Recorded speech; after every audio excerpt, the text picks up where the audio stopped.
आज हम बात करेंगे उस रात की जब बेबीलोन के सुनहरे महल में राजा बेलशज्जर का भव्य भोज चल रहा था। मदिरा की नदियां बह रही थीं, नाचने वाली लड़कियां घुंघरू बजा रही थीं। अचानक दीवार पर एक अशरीरी हाथ प्रकट हुआ। कोई शरीर नहीं, सिर्फ वो रहस्यमयी उंगलियां और खून जैसे लाल अक्षर। उभरे मने मने तकेल उफारसिन। एक रात में दुनिया का सबसे शक्तिशाली साम्राज्य साइरस महान के सामने ढह गया। लेकिन असली कहानी यहीं से शुरू होती है। युवा पुजारी नबू और उसकी गुप्त प्रेमिका लिलिथ प्रेम, विश्वासघात, जासूसी और 5 बड़े ट्विस्ट से गुजरते हैं जो आपको हैरान कर देंगे। क्या वो हाथ देवता का संदेश था या कोई साजिश? आइए जानते हैं पूरी कहानी। और अगर आपको कहानी अच्छी लगे तो हमारे हिस्ट्री मिस्ट्री चैनल को सब्सक्राइब जरूर करें। दोस्तों, कल्पना कीजिए एक विशाल स्वर्णिम महल का भव्य भोज भवन। मशालों की लपटें छत तक उठ रही हैं। हवा में अगरबत्ती, फूलों, मांस के स्वादिष्ट व्यंजनों और मदिरा की मीठी महक घुली हुई है। सोने के थालों में विदेशी फल, मेवे, मछली और मांस के ढेर सजे। मदिरा की नदियां बह रही हैं, लाल, सुनहरी, मीठी और तेज। सैकड़ों राजकुमार, सेनापति, पुजारी, व्यापारी और विदेशी मेहमान हंस रहे हैं, नाच रहे हैं, चिल्ला रहे हैं। संगीत की धुनें वीणा, ढोल और बांसुरी की महल की दीवारों से टकरा रही हैं। नाचने वाली लड़कियां घुंघरू बजा रही हैं। हंसी की गूंज हर कोने में है। अचानक सब कुछ रुक जाता है। दीवार पर एक हाथ, कोई शरीर नहीं, कोई छाया नहीं, सिर्फ एक अजीब सा अशरीरी हाथ जो हवा में तैर रहा है। उंगलियां धीरे धीरे हिलती हैं, जैसे कोई अदृश्य शक्ति उन्हें चला रही हो। और फिर दीवार पर खून जैसे लाल अक्षर उभरते हैं। मने मने तकेल उफारसिन। राजा बेलशज्जर का चेहरा सफेद पड़ जाता है। उसका सोने का प्याला हाथ से छूटकर गिरता है, क्रिस्टल की तरह चकनाचूर हो जाता है। मदिरा का एक छोटा सा कतरा उसके राजसी वस्त्र पर गिरता है। ये क्या जादू है? मेरे ज्योतिषी, मेरे जादूगर, मेरे पुजारी, इसको पढ़ो तुरंत। उसकी चीख महल की छत तक गूंजती है, लेकिन कोई जवाब नहीं आता। सबके चेहरे पर दहशत छा जाती है, आंखें फैल जाती हैं। कुछ मेहमान अपने प्याले छोड़कर खड़े हो जाते हैं। तभी एक बूढ़ा यहूदी कैदी दानिएल को बुलाया जाता है। लेकिन दोस्तों, ये तो सिर्फ शुरुआत है। ये है बेबीलोन साम्राज्य का अंत। और आज की इस पूरी 10,000 शब्दों वाली लंबी कहानी में हम न सिर्फ इस अंत को देखेंगे, बल्कि इसमें कई ऐसे ट्विस्ट जोड़ेंगे जो आपको बार बार सोचने पर मजबूर कर देंगे। क्या वो हाथ सच में देवता का संदेश था या कोई साजिश? क्या वो प्रेम की कहानी विश्वासघात की कहानी बन जाएगी? क्या साम्राज्य का अंत सच में अंत था या बस एक नया शुरुआत? नमस्कार दोस्तों, स्वागत है आपका इस लंबी, गहरी, रोमांचक, ऐतिहासिक और रहस्यमयी कहानी में। आज हम चलेंगे ठीक 2500 साल पीछे, उस समय जब दुनिया का सबसे शक्तिशाली, सबसे अमीर, सबसे भव्य और सबसे रहस्यमय साम्राज्य बेबीलोन एक रात में, एक पल में हमेशा के लिए बदलने वाला था। लेकिन इस बार हम कहानी को और गहरा बनाएंगे। हर पात्र के अंदर छिपे रहस्यों को खोलेंगे, कई ट्विस्ट जोड़ेंगे जो आपको हैरान कर देंगे। तैयार हो जाइए, क्योंकि अगले 30-40 मिनट तक हम बेबीलोन की गलियों में घूमेंगे, उसके मंदिरों के अंदर जाएंगे, उसके राजमहल की दीवारों पर वो अशरीरी हाथ देखेंगे, यूफ्रेट्स नदी के किनारे खड़े होंगे, प्रेम की गहराइयों में उतरेंगे और अंत में ऐसे ट्विस्ट पर पहुंचेंगे जो आपको कमेंट में लिखने पर मजबूर कर देंगे। चलिए शुरू करते हैं। बेबीलोन शहर, यूफ्रेट्स नदी के दोनों किनारों पर फैला हुआ वो विशाल साम्राज्य जो कभी स्वर्ग का टुकड़ा माना जाता था। शहर की चारों तरफ 80 फीट ऊंची मोटी ईंटों की दीवारें थीं, इतनी चौड़ी कि 2 घोड़ों वाली रथ गाड़ी आराम से चल सकती थी। दीवारों पर 250 से ज्यादा ऊंचे टावर थे। हर टावर पर दिन रात पहरेदार नजर रखते थे। उनके हाथों में भाले और तीर धनुष थे। दीवारों पर सोने चांदी की नक्काशी थी जो सूरज की रोशनी में चमकती थी। लेकिन दोस्तों, क्या आप जानते हैं कि इन दीवारों के अंदर छिपे हुए गुप्त रास्ते भी थे? हाँ, एक प्राचीन रहस्य जो सिर्फ कुछ चुनिंदा पुजारियों को पता था। स्तर का द्वार नीली चमकती ईंटों से बना, सोने के शेरों, ड्रैगनों और बैलों से सजा इतना भव्य कि कोई भी बेबीलोन में पहली बार आने वाला व्यक्ति वहीं खड़ा रह जाता था। द्वार के ऊपर सोने की विशाल मूर्तियां चमकती थीं। रात में मशालों की रोशनी में लगता था जैसे देवी इश्तार खुद शहर की रक्षा कर रही हों। लोग द्वार से गुजरते समय सिर झुकाते और प्रार्थना करते। लेकिन उसी द्वार के नीचे एक गुप्त तहखाना था, जहां से शहर के बाहर निकलने का रास्ता था। ये पहला ट्विस्ट था जो हमारी कहानी में आने वाला है। शहर के ठीक बीच में एटेमेनांकी का जिग्गुरात 7 मंजिला विशाल पिरामिड जैसा मंदिर। इसकी ऊंचाई इतनी कि बादल छू लेती लगती। हर मंजिल पर अलग अलग रंग की ईंटें थीं, नीचे लाल, ऊपर नीली, फिर हरी। ऊपर मर्दुक देवता की स्वर्ण मूर्ति थी जो पूरे शहर पर नजर रखती थी। पुजारी कहते थे, यहां देवता खुद उतरते हैं और इंसानों से बात करते हैं। मंदिर के अंदर घंटे बजते रहते, अगरबत्ती जलती रहती। लेकिन मंदिर के सबसे नीचे वाले तहखाने में वो पट्टिका छिपी थी जो पूरी कहानी बदल देगी। और फिर थे हैंगिंग गार्डन्स। नबूकदनेस्सर द्वितीय ने अपनी मीडियन पत्नी अमुहिया के लिए बनवाए थे। विशाल चबूतरे एक दूसरे पर चढ़े हुए, जहां पेड़ पौधे उल्टे लटक रहे थे। विदेशी पेड़ों की जड़ें ऊपर की तरफ, पत्तियां नीचे। फव्वारे दिन रात पानी उछाल रहे थे। हवा में विदेशी फूलों की खुशबू। वहां मोर घूमते थे, बंदर चहकते थे, पक्षी गा रहे थे। लोग कहते थे, ये बगीचे पृथ्वी पर स्वर्ग हैं। राजा ने नदी का पानी ऊपर चढ़ाने के लिए इंजीनियरिंग का चमत्कार किया था। लेकिन क्या आप जानते हैं, इन बगीचों के नीचे भी गुप्त सुरंगें थीं जो नदी तक जाती थीं। और यहीं से दूसरा ट्विस्ट शुरू होगा। बाजारों की बात करें तो सुबह से शाम तक वहां दुनिया भर का सामान बिकता था। मिस्र से सोना और ममी, भारत से मसाले और रेशम, फिनिशिया से बैंगनी रंग के कपड़े, अरब से तेज घोड़े और अगरबत्ती। गलियां संकरी लेकिन जीवंत। बच्चे दौड़ते, महिलाएं पानी भरती, व्यापारी चिल्लाते, आओ आओ ताजा खजूर, मिस्री सोना। हवा में मसालों की महक, घोड़ों की टापों की आवाज, बच्चों की हंसी। शाम को मंदिरों से घंटे बजते और लोग घर लौटते। लेकिन इन बाजारों में फारसी जासूस घूम रहे थे, बिना किसी को पता चले। लेकिन हर महान साम्राज्य की तरह बेबीलोन की भी कमजोरियां थीं। राजा नबोनिडस, बेबीलोन का अंतिम राजा, अरब के रेगिस्तान में तैमा शहर चला गया था। वह चंद्रमा देवता सिन का दीवाना बन चुका था। महीनों तक वह वहां रहता, पुरानी पट्टिकाएं पढ़ता, प्रार्थना करता। बेबीलोन की राजधानी में उसका बेटा बेलशज्जर रीजेंट बनकर शासन कर रहा था। बेलशज्जर युवा था, घमंडी था, मदिरा और भोग का शौकीन था। उसने मर्दुक मंदिरों के पवित्र सोने चांदी के बर्तन निकालकर अपने भोजों की में इस्तेमाल करने शुरू कर दिए। पुजारी फुसफुसाते, राजा ने हमारे देवता को भुला दिया।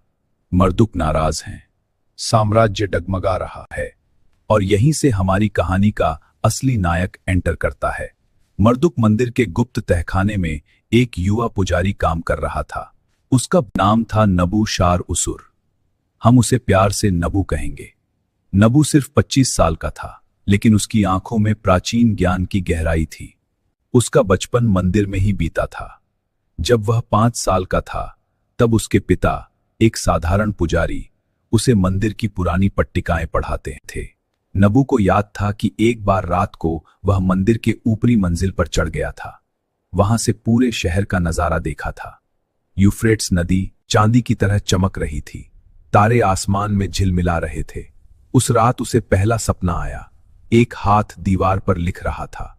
वह डर गया था, लेकिन पिता ने कहा था, बेटा, देवता चुनिंदा लोगों को ही संदेश देते हैं। लेकिन ट्विस्ट नंबर 1 यही था। नबू के पिता ने कभी नहीं बताया कि वह खुद एक गुप्त साजिश का हिस्सा थे। बचपन से ही नबू अलग था।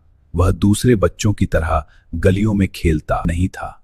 वह घंटों पुरानी पट्टिकाएं पढ़ता, ज्योतिष सीखता, मंदिर की रस्में याद करता। उसके गुरु कहते थे, नबू, तुम में मर्दुक पर की छाप है। एक दिन तुम बड़े पुजारी बनोगे। लेकिन गुरु खुद एक गहरा रहस्य छिपाए हुए थे। जब नबू 18 साल का हुआ, तब मंदिर की सफाई करते समय उसे एक पुरानी धूल भरी मिट्टी की पट्टिका मिली। उस पर उकेरी हुई लिखावट बहुत पुरानी थी, लगभग 500 साल पुरानी। उसने पढ़ा, जब पूर्व का राजा नदी को अपनी गुलाम बना लेगा तब बेबीलोन का अंत होगा। लेकिन अंत नहीं, सिर्फ एक नया चक्र शुरू होगा। बेबीलोन की आत्मा कभी नहीं मरेगी, ज्ञान अमर है। नबू ने पट्टिका छूते ही महसूस किया जैसे बिजली की लहर दौड़ गई हो। उसकी उंगलियां कांप गईं, दिल की धड़कन तेज हो गई। उसने पट्टिका को छिपा लिया और अपने कमरे में ले गया। लेकिन ट्विस्ट नंबर 2, पट्टिका में छिपा हुआ एक और संदेश था जो केवल चंद्रमा की रोशनी में दिखता था। सावधान, अपना ही खून तुझे धोखा देगा। ये क्या रहस्य है? उसने अपने गुरु से पूछा। गुरु ने सिर्फ सिर हिलाया। नबू, कुछ रहस्य देवताओं के लिए ही होते हैं, इंसान को इतना जानना नहीं चाहिए।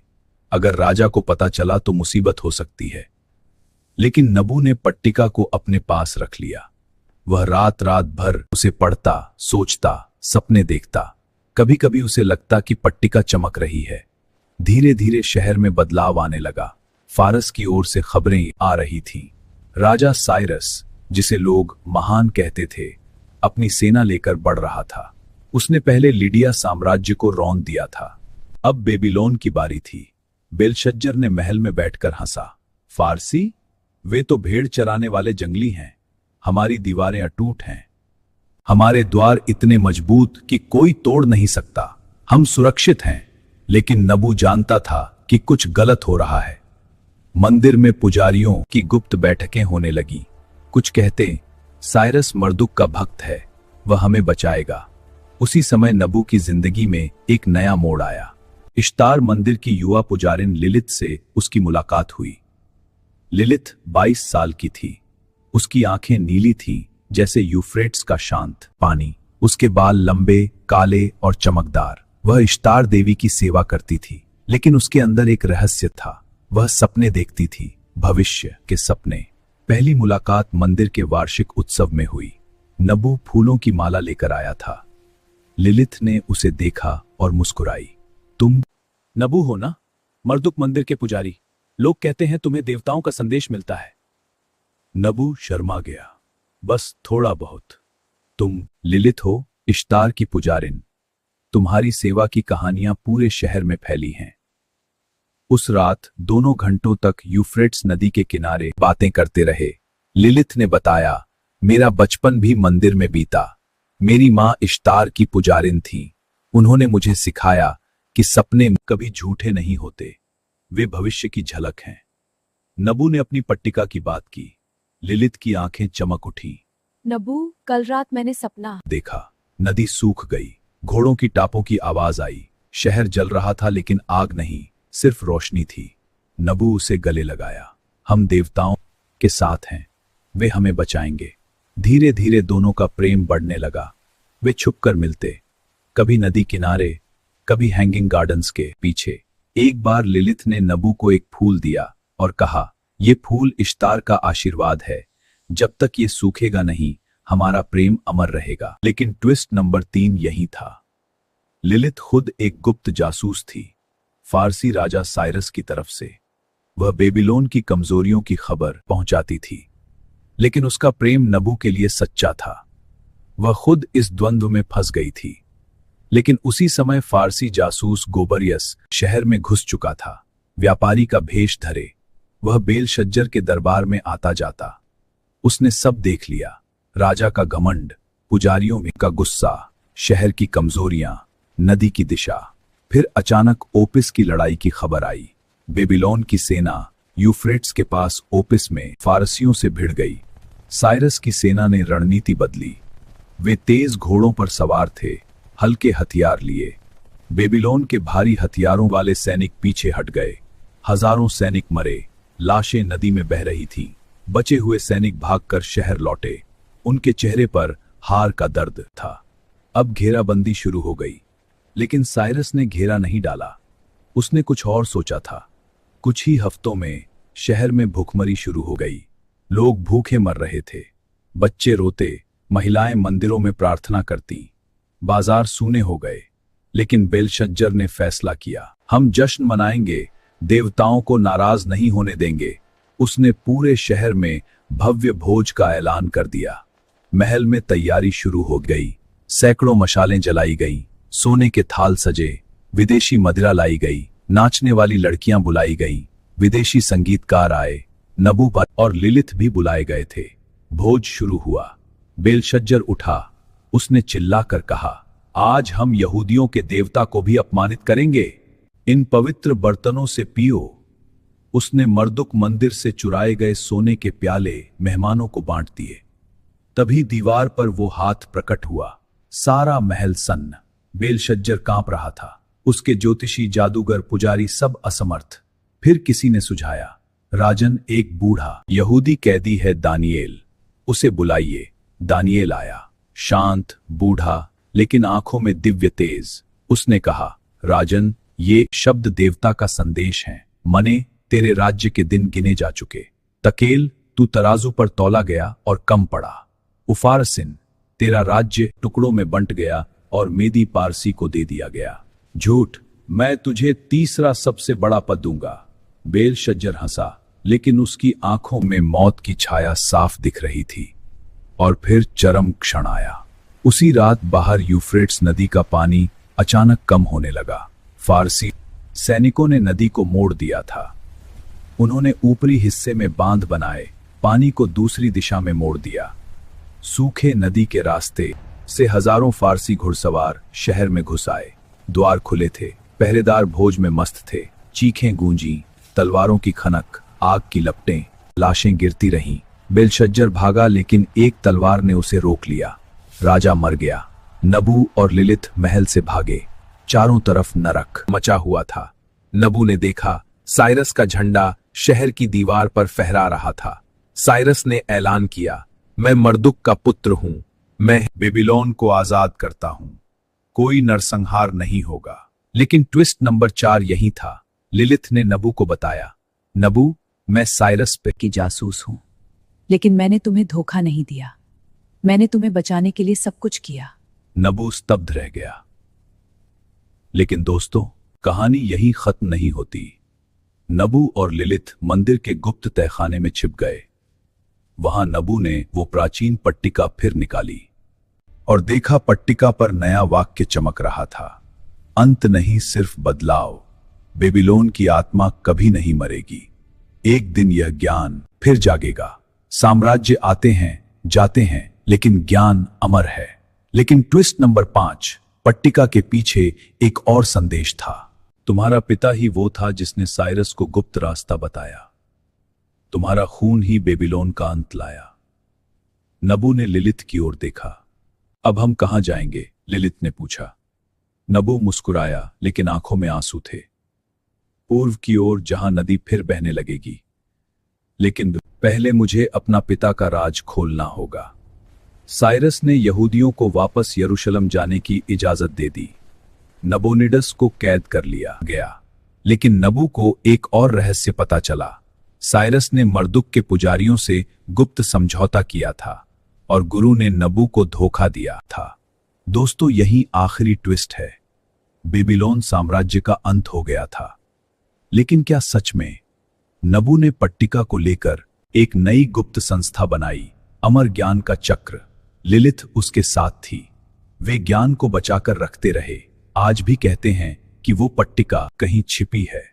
और बेबीलोन की आत्मा, वो आज भी जीवित है, हमारे इतिहास में, हमारे सपनों में।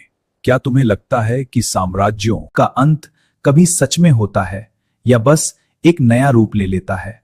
दोस्तों, अगर ये कहानी पसंद आई तो लाइक करो, शेयर करो और कमेंट में बताओ, आपके हिसाब से बेबीलोन का सबसे बड़ा ट्विस्ट क्या था? अगली कहानी में मिलते हैं। जय हिंद, जय बेबीलोन की अमर गाथा।